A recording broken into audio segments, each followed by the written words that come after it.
സ്വാമിജി പറഞ്ഞു വരുന്നത്? കൊലയാളി അരികിലുള്ളപ്പോഴും പലപ്പോഴും നമ്മൾ കാണില്ല.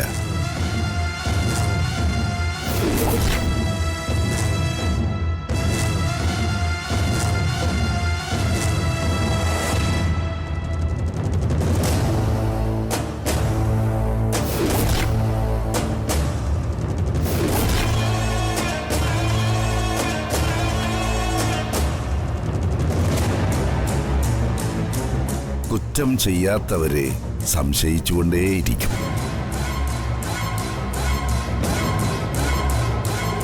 തെളിവുകളില്ലാതെ ആരുടെയും മനസ്സ് വേദനിപ്പിക്കരുത്. അതാണ് കൊടുംപാപം. സ്വാമി, നഷ്ടം ഞങ്ങൾക്കാ. സ്വന്തം മുതല് പോലും മോഷ്ടിക്കുന്നവരുള്ള മണ്ണിൽ നഷ്ടത്തിന് എന്ത് പ്രസക്തിയാണ് കുഞ്ഞെ?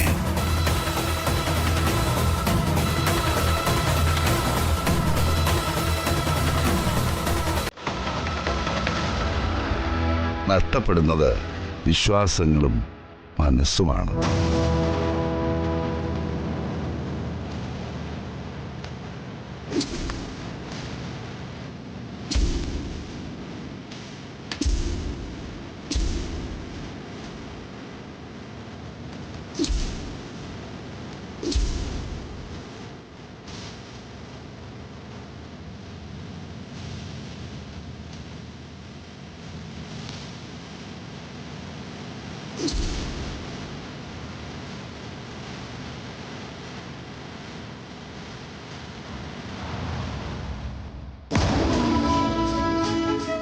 ഇത് മനോജിനെ എന്നെ ടാർഗറ്റ് ചെയ്തിറക്കിയ സ്വാമിജി.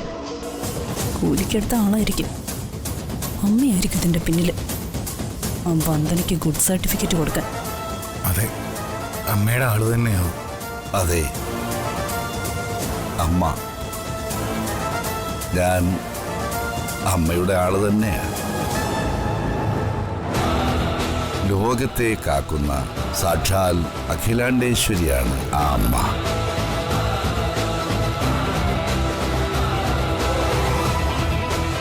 ചുറ്റും വിഷസർപ്പങ്ങൾ ഇഴയുന്ന പാത. സൂക്ഷിച്ച് താണ്ടണം.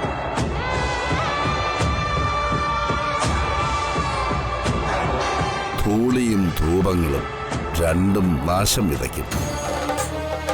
വിതയ്ക്കുന്നത് തനിയെ കൊയ്യേണ്ടി വരും. കൈകാലുകളില്ലാതെ ഇഴയുന്ന മാംസപിണ്ഡങ്ങളെ ദുസ്വപ്നമായി കാണും. ദുസ്വപ്നങ്ങൾ അകലട്ടെ.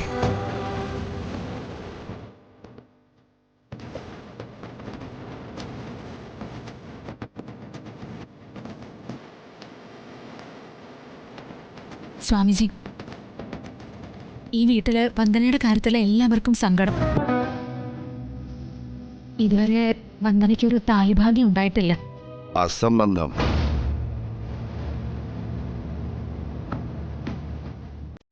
വന്ദനയ്ക്ക് താലിഭാഗ്യം ഉണ്ടായിട്ടില്ലെന്നും ഇവൾ വിവാഹിതയാണ്.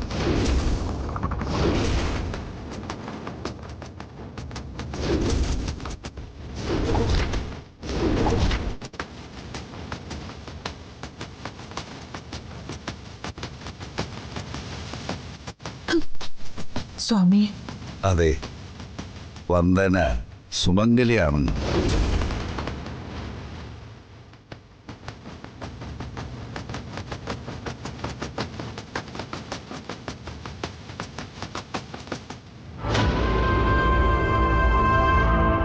ഇയാൾ എവിടെന്നോ കുറച്ച് കാര്യങ്ങൾ മനസ്സിലാക്കിയിട്ട് കള്ളസ്വാമി കളിക്കാൻ വന്നതാ. അമ്മ ഇത് ഉഡായിപ്പാണ്.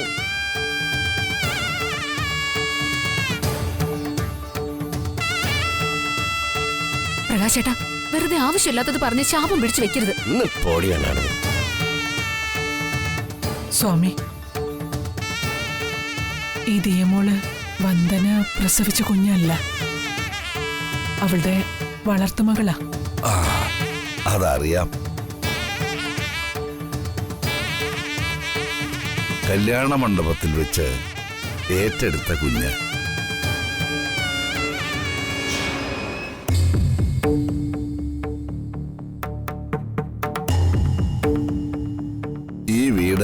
ശാപഗ്രസ്തമാണ്. അശാന്തിയുടെ കരിനിഴൽ വീണിരിക്കുന്നു. കാരണം കാലങ്ങൾക്ക് മുന്നേ തുടങ്ങിയതാണ്. മാധവനും ചന്ദ്രികയും ജീവിതം ആരംഭിച്ചപ്പോൾ ജീവിതം കൈവിട്ടുപോയ പിതാവ് ഇന്നും ജീവച്ഛവമായി കിടക്കുന്നു. പിതൃശാപം, മഹാപാപം. പരിഹാരം കണ്ടേ മതിയാകൂ. കൊടുത്തതേ കിട്ടൂ.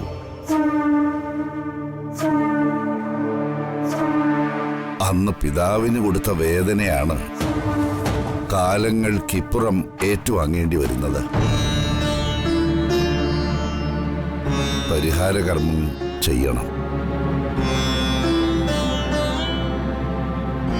അതിനെക്കുറിച്ച് കൂടുതലൊന്നും പറയുന്നില്ല.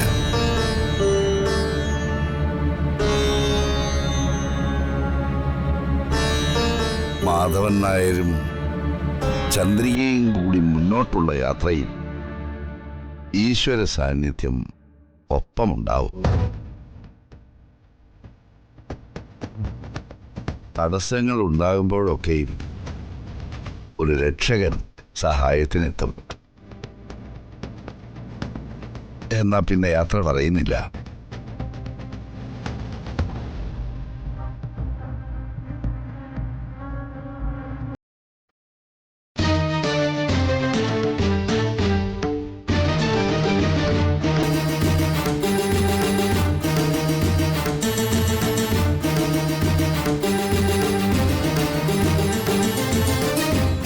വന്ദനെ, ദുഃഖം ഒഴിവാക്കും. നിന്നെ കാണാൻ അവൻ വരും.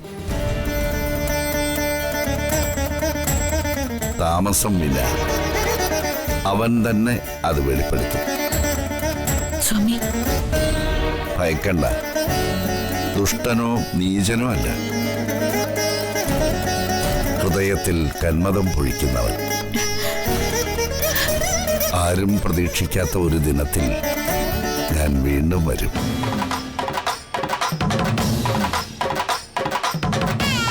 നന്മ മാത്രം വരട്ടെ.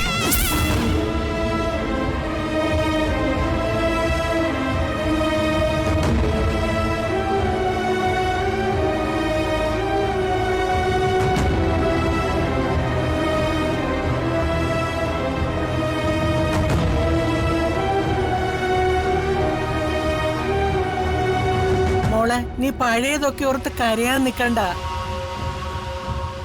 കഴിഞ്ഞതൊക്കെ കഴിഞ്ഞു. കാലങ്ങൾക്ക് മുമ്പേ നടന്ന കാര്യത്തെക്കുറിച്ച് ഇപ്പൊ ഓർത്ത് പശ്ചാത്തപിച്ചിട്ട് എന്താ കാര്യം? അതെ, അമ്മ പറഞ്ഞതാ ശരി. അല്ല മധുവേട്ട, ആ സ്വാമിജി പറഞ്ഞത് കേട്ടില്ലേ? ഞാൻ കാരണം അച്ഛൻ. എന്താ അമ്മ ഇത്? അന്ന് അമ്മ അച്ഛനോടൊപ്പം ഇറങ്ങി വന്നില്ലായിരുന്നെങ്കിൽ ദേ ഈ വർഷയെ പോലെ ഇത്രയും നല്ല മിടുക്കിയായ ഒരു മോളെ കിട്ടുമായിരുന്നോ? മാധവ, എന്തായാലും അദ്ദേഹം ഉണ്ടല്ലോ മഹാസിദ്ധം തന്നെയാ. എല്ലാം കണ്ടതുപോലെയല്ലേ വിളിച്ചു പറയുന്നത്. വാസ്തവത്തില് ഞാൻ ഒന്നും മിണ്ടാതെ ഭയന്നിരിക്കുകയായിരുന്നു. മനസ്സിലായി. അച്ഛമ്മയുടെ വല്ല പഴയ പ്രേമകഥയും വിളിച്ചു പറയുന്നുള്ള ഭയം കൊണ്ടല്ലേ അച്ഛമ്മ മിണ്ടാതിരുന്നത്? പോടി അവിടുന്ന്, ഒരുത്തം കേട്ടവളെ.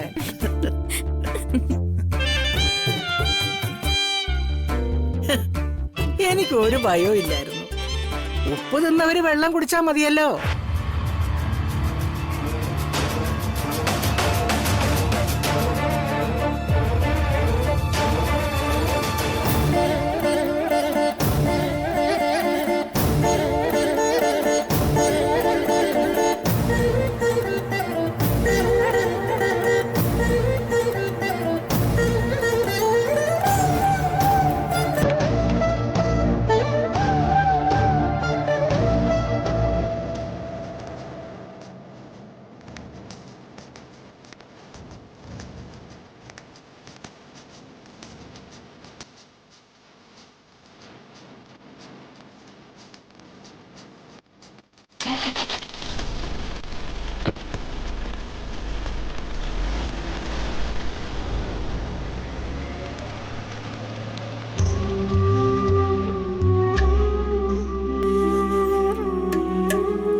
മോനെന്താ ഒന്നും മിണ്ടാത്തത്? എന്ത് മിണ്ടാനാ? അയാള് ആളെന്തോ സിദ്ധിയുള്ള ആള് തന്നെയാ. ആട്ടെന്തോലിട്ട് നിൽക്കുന്നതിന്റെ യഥാർത്ഥ രൂപം ചെന്നായുടേതാണെന്ന് വിളിച്ചു പറയുമെന്ന് ഭയന്നിരിക്കായിരുന്നു ഞാൻ. ഭാഗ്യം അയാൾ പറഞ്ഞില്ല. മോനെന്താ ആലോചിക്കുന്നേ? ഒന്നുമില്ല മുത്തശ്ശി. ആ സ്വാമിജി എന്നോട് എന്തൊക്കെയോ പറഞ്ഞു. അതിന്റെ അർത്ഥം എനിക്കിപ്പോഴും മനസ്സിലായിട്ടില്ല. ഒരർത്ഥത്തിൽ പറഞ്ഞ എനിക്കും ഒന്നും മനസ്സിലായില്ല. എന്തോ വിഷജീവികളുണ്ടെന്നോ സൂക്ഷിക്കണമെന്നോ മറ്റോ ആണ് സ്വാമിജി ഉദ്ദേശിച്ചത്. എനിക്ക് ഇപ്പോഴും സംശയം ആ സ്വാമിജി ഒരു തട്ടിപ്പുകാരനാണോന്നാ. അങ്ങനെയൊന്നുമല്ല, അദ്ദേഹം ഒരു വലിയ മനുഷ്യനാ. വലിയ മനുഷ്യനായിട്ടാണോ വന്ദനച്ചിയുടെ കല്യാണം കഴിഞ്ഞാണെന്ന് വിളിച്ചു പറഞ്ഞത്? അത് ആർക്കും ചില പിഴവുകളൊക്കെ പറ്റുമല്ലോ. അല്ല അമ്മേ, അമ്മ കരച്ചിലൊക്കെ നിർത്തി ഒന്ന് ഉഷാറാവ്. അല്ലെങ്കിൽ വാ, നമുക്കിപ്പൊ തന്നെ ചെന്ന് അമ്മയുടെ അച്ഛന്റെ സുഖവിവരം അന്വേഷിച്ചിട്ട് വരാം. അമ്മയുടെ അച്ഛനെന്നോ? അപ്പൂപ്പാന്ന് വിളിക്കടി. ഓ, അപ്പൂപ്പനെങ്കിൽ അപ്പൂപ്പൻ. വാ, നമുക്ക് പോവാം. പക്ഷേ എനിക്ക് അർജന്റായിട്ടൊരു മീറ്റിംഗ് ഉണ്ട്. നമുക്ക് ഓഫീസിലേക്ക് പോവാം. ഏട്ടാ, അമ്മ ആകെ വിഷമിച്ചിരിക്കുക. ഈ അവസ്ഥയിൽ അമ്മയെ ഉച്ചയ്ക്കാക്കിയിട്ട് പോവാൻ എന്റെ മനസ്സനുവദിക്കുന്നില്ല. ഞാൻ 2 ദിവസം ഇവിടെ അമ്മയുടെ കൂടെ നിന്നോട്ടെ. അതൊന്നും ശരിയാവില്ല. എനിക്കവിടെ ആകെ ഒരു കൂട്ട് വർഷയാ. ഇവിടെ അമ്മ ഒറ്റയ്ക്കല്ലല്ലോ, വന്ദനേച്ചിയും മുത്തശ്ശിയും സുചിത്രടുത്തിയൊക്കെ ഉണ്ടല്ലോ. എനിക്കിപ്പോ വർഷം ഒപ്പമില്ലെങ്കിൽ വല്ലാത്തൊരു ഒറ്റപ്പെടലാ.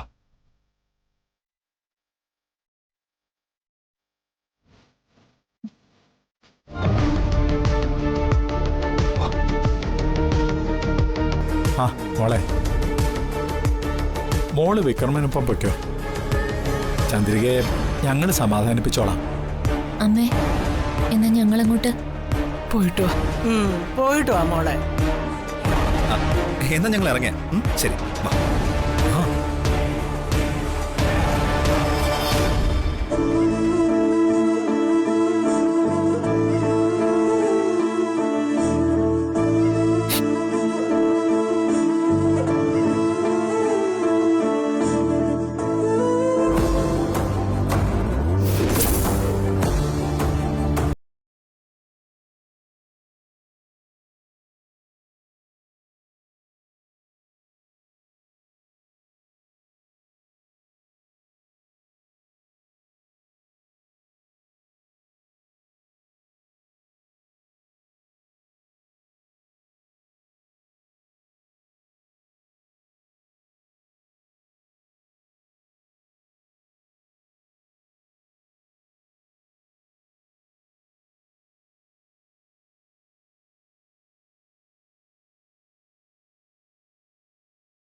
താലി കിട്ടിയത് ആരെന്നറിയാതെ നിമിഷം തോറും ഒരുക്കി നടക്കുക പാവം വന്ദന.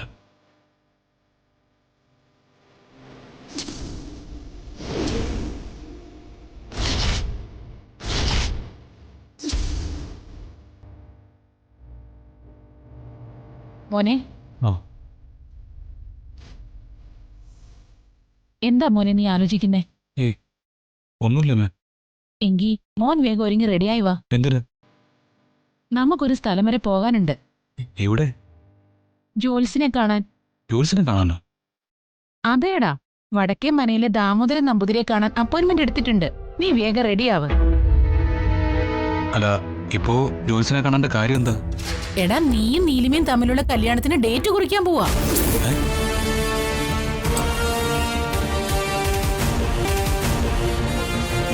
കല്യാണത്തിന് ഡേറ്റ് കുറിക്കാനോ? ആ അമ്മേ, എനിക്ക് താല്പര്യമില്ലാത്ത കല്യാണത്തിന് വെറുതെ എന്നെ നിർബന്ധിക്കരുത്. എടാ, നിന്നെ നൊന്തുപറ്റ അമ്മയുടെ അപേക്ഷയാ. നീ ഈ കല്യാണത്തിന് സമ്മതിക്കണം. നിന്റെ അച്ഛൻ വല്ലാത്ത പിടിവാശിയില്ല. അങ്ങേരുടെ വാക്ക് അനുസരിക്കാതിരുന്നാ പിന്നെ എന്തൊക്കെയാ നടക്കാൻ പോകുന്നതെന്ന് പറയാൻ കഴിയില്ല. ദേ, രണ്ടുപേർക്കും ഇടയിൽ കിടന്ന് വീർപ്പ് മുട്ടി മടുത്തു എനിക്ക്. അതുകൊണ്ട് അമ്മ പറയുന്നതൊന്ന് അനുസരിക്ക് നീ. അമ്മേ, അമ്മ ഇത് എന്റെ ജീവിതമാണ്.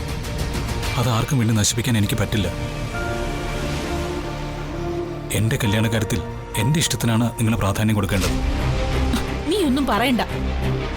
അമ്മ പറയുന്നത് എന്റെ മോൻ അനുസരിക്കണം. ദേ, ഇല്ലെങ്കിലുണ്ടല്ലോ പിന്നെ ഈ അമ്മയെ നീ അധികകാലം കാണില്ല. അമ്മേ, അതെ, അമ്മ തന്നെയായി പറയുന്നേ. വന്നേ, നീ റെഡിയാവ്. നമുക്ക് ജോത്സ്യനെ കണ്ടിട്ട് വരാം.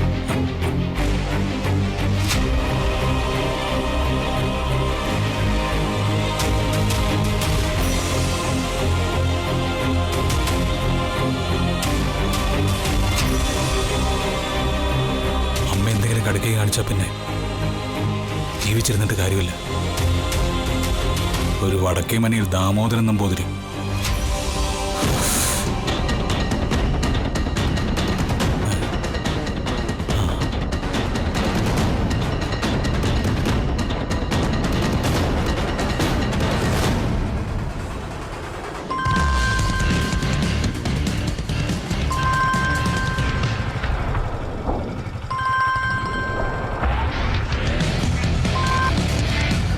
ഹലോ,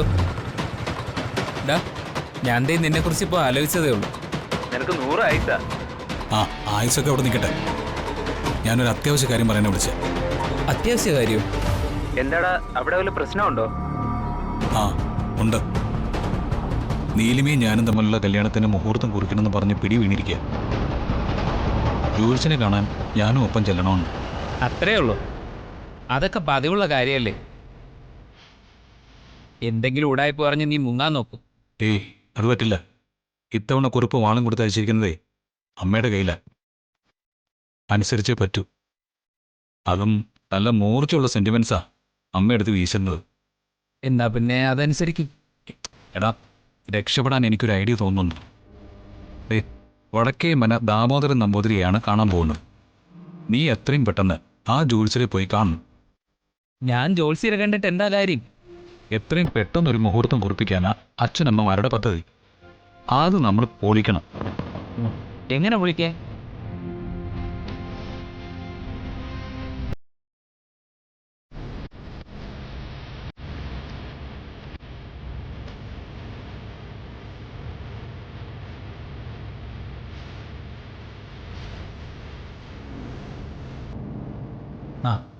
നിനക്കിപ്പം മനസ്സിലായില്ലേ? മനസ്സിലായി. ആ, പക്ഷേ പദ്ധതി വർക്കൗട്ടാവോ? ജോത്സ്യന് ആവശ്യപ്പെടുന്ന പണം കൊടുത്തേക്കാന്ന് നീ സമ്മതിച്ചേക്ക്. കാര്യം നടക്കും. എന്നാ ഞാൻ പുറപ്പെട്ടു കഴിഞ്ഞു. എത്രയും പെട്ടെന്ന് ജോത്സ്യനെ കണ്ട് സെറ്റാക്കണം. ഓക്കെ? ആ, ഓക്കെ. ആ,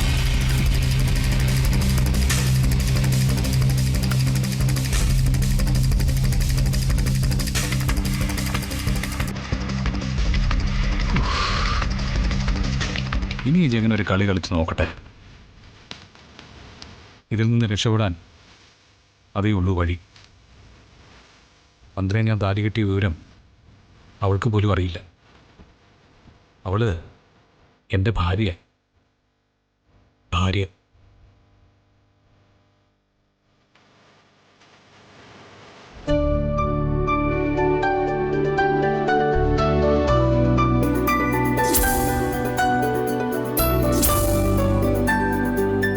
കാര്യങ്ങളൊക്കെ ഞാൻ അറിഞ്ഞു.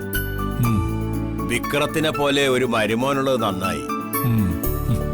അറിഞ്ഞ ഉടനെ ക്യാഷ് കെട്ടിവെച്ച് തന്നെ പോലീസ് സ്റ്റേഷനിൽ നിന്ന് ഇറക്കിക്കൊണ്ടുവന്നില്ലേ? ഞാൻ ചിലപ്പോഴൊക്കെ ആലോചിക്കും, ജീവിതത്തിൽ താൻ അനുഭവിച്ചതുപോലുള്ള ദുരിതങ്ങളിൽ ഒരെണ്ണം അനുഭവിക്കേണ്ടി വന്നിരുന്നെങ്കിൽ ഞാനൊക്കെ എന്നേ തളർന്നു പോയേനെന്ന്. അങ്ങനെ അങ്ങ് തളരാൻ പറ്റില്ല എനിക്ക്. ഏത് അപകടത്തിൽ നിന്നും ഒരു ഫിനിക്സ് പക്ഷിയെ പോലെ ഉയർന്നു പറന്നേ പറ്റൂ. മക്കളുടെയും മരുമക്കളുടെയും കാര്യം ഓർത്തിട്ടൊന്നുമല്ല. എന്നെ പറക്കാൻ പ്രേരിപ്പിക്കുന്നത് കാലങ്ങൾക്ക് മുമ്പേ എല്ലാ സുഖങ്ങളും ഉപേക്ഷിച്ച് എന്നോട് ഇറങ്ങി വന്ന ചന്ദ്രികയെ ഓർത്തിട്ടാ. അവൾക്ക് ഞാൻ കൊടുത്തൊരു വാഗ്ദാനമാണ്. അറിയാം, അത് ഈ നാട്ടിലെ പുൽനാമ്പുകൾക്ക് വരെ അറിയാം. മാധവന്റെ 3 നില കെട്ടിടമെന്ന സ്വപ്നത്തിന്റെ കഥ. ആ വസ്തുവിന്റെ പ്രമാണം കൂടി നഷ്ടപ്പെട്ട സ്ഥിതിക്ക് ഇനി കാര്യങ്ങൾ കൂടുതൽ കുഴപ്പത്തിലാകുമല്ലോ. അതുകളാ, ഞാൻ ചന്ദ്രയ്ക്ക് കൊടുത്ത വാക്ക് പാലിക്കണം. അതേടോ, അതിനെനിക്ക് തൽക്കാലം പിടിച്ചു നിൽക്കാൻ ഒരു ജോലി വേണം. താൻ വിചാരിച്ച ഏതെങ്കിലും ഒരു വർഷാപ്പില് ഒരു ജോലി കിട്ടില്ലേ? എല്ലായിടത്തും ഇപ്പൊ ചെറുപ്പക്കാരെ മതിയടോ. ഞാൻ പല സ്ഥലത്തും തിരക്കിയതാ. വർഷാപ്പിൽ തന്നെ വേണമെന്നില്ല, ഡ്രൈവറായിട്ട് വേണമെങ്കിലും പോകാൻ ഞാൻ റെഡിയാ. എന്നാ പിന്നെ എന്റെ അയൽപക്കത്തൊരു ഓട്ടോറിക്ഷ വെറുതെ കിടക്കുക. പുള്ളിക്കാരന് ഡിസ്കിന്റെ കംപ്ലൈന്റാ. തനിക്ക് ഓട്ടോയുടെ ലൈസൻസ് ഉണ്ടല്ലോ? ഉണ്ട്. ലൈസൻസ് 3 വീലറും 4 വീലറും ഒക്കെ ഉണ്ട്. താനൊന്ന് ചോദിച്ചു നോക്ക്. ഓട്ടോ ആവുമ്പോ ഒരു വരുമാനം കിട്ടും, അതിനൊരു മിനിമം ഗ്യാരണ്ടി ഉണ്ട്. അല്ല, തന്റെ മക്കൾക്കും മരുമക്കൾക്കും ഒക്കെ കുറച്ചിലാവോ? അതൊക്കെ നോക്കിയാൽ ജീവിക്കാൻ പറ്റുമോ? അവനവനുള്ള അന്നത്തിന്റെ വക അവനവൻ തന്നെ കണ്ടെത്തണം. തനിക്കറിയോ, ഈ ലോകത്തിലുള്ള ഏറ്റവും വലിയ ഗതികേട് വയസ്സുകാലത്ത് മക്കളുടെ മുമ്പിൽ കൈനീട്ടുക എന്നുള്ളതാ. കുട്ടിക്കാലത്ത് എന്തിന്, പെണ്ണ് കെട്ടിക്കുന്നത് വരെ അവരുടെ മുഴുവൻ ചെലവും നോക്കുന്നത് ഈ അച്ഛനമ്മമാരല്ലേ? അതവര് മറക്കും. തന്നെ ഞാനൊന്ന് സല്യൂട്ട് ചെയ്യണോ?